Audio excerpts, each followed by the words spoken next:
নমস্কার, let's cook চ্যানেলে আজকে আমি রান্না করছি কচুমুখির তরকারি। কচুমুখিটা একটু বড় বলে এই তরকারিটা একটু কষা কষা করে হবে। তাই জন্য আমার লাগছে পেঁয়াজ কুচি, রসুন, কাঁচা লঙ্কা। এই পেঁয়াজ কুচি আলাদা ধরনের, এটা একটা পেস্ট হবে। এই যে রসুন, লঙ্কা, পেঁয়াজ কুচি, টমেটো দিয়ে একটা পেস্ট হবে। আর এদিকে লাগছে ধনেপাতা, লেবু, লঙ্কা নামানোর আগে। আর এই যে কচুমুখিটা, এটা সিদ্ধ করে আর মশলাটা বেটে আমি ফিরে আসছি রান্নায়। প্রথমে তেল দিলাম, সর্ষের তেল দিয়েছি, দিয়ে তেলটা আমার গরম হয়ে গেছে। এবার এই যে পেঁয়াজ কুচিটা দিয়ে দিলাম।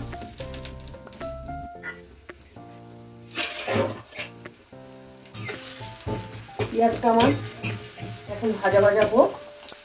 একটু নুন দিলাম আর একটু হলুদ দিলাম। পেঁয়াজটা ভাজা ভাজা হয়ে গেছে আমার। এবার এর মধ্যে আমি এই কচুমুখি সিদ্ধটা হাফ হাফ করে কেটে নিয়েছি, বড় কচুমুখি বলে, তেলে দিয়ে দিলাম। এটাকে এবার একটু ভেজে নিতে হবে ভালো করে।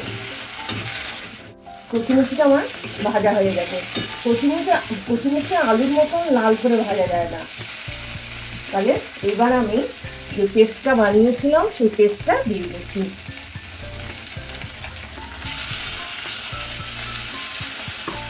এর মধ্যে একটু নুন আর একটু হলুদ দিয়ে কষে নেবো এটাকে, যতক্ষণ না তেল বেরোচ্ছে। আর তরকারিটা আমার শুকনো শুকনো হবে। তরকারিটা কষা হয়ে গেছে মশলা বাটাটা দিয়ে। এবার এর মধ্যে আমি একটু জিরে গুঁড়ো দেবো, 1 চামচ। যার যেরকম রান্নার পরিমাণ সেই মতন মশলা দেবেন। আর একটু কাশ্মীরি লঙ্কার গুঁড়ো দেবো লাল রং হওয়ার জন্য।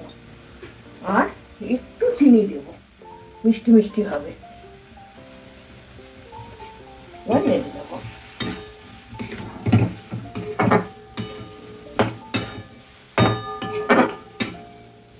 মশলাটা এবার একটু গরম জল দিয়ে নেড়ে দেবো যাতে গন্ধটা চলে যায়।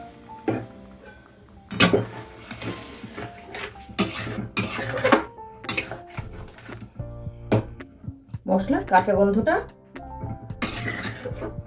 চলে যাক, তারপর আমি আবার ফিরে আসছি রান্নায়। ঢেকে দিচ্ছি, এবার ঢাকাটা খুলে দিচ্ছি। তাহলে কচুমুখি তরকারি মশলার গন্ধটা এখন চলেই গেছে। এই পর্যায়ে আমি ধনেপাতা দিয়ে দেবো, লেবু দেবো রস, একটু টক মিষ্টি ঝাল হবে। আর কাঁচা লঙ্কা ফেলে দিয়ে দিচ্ছি।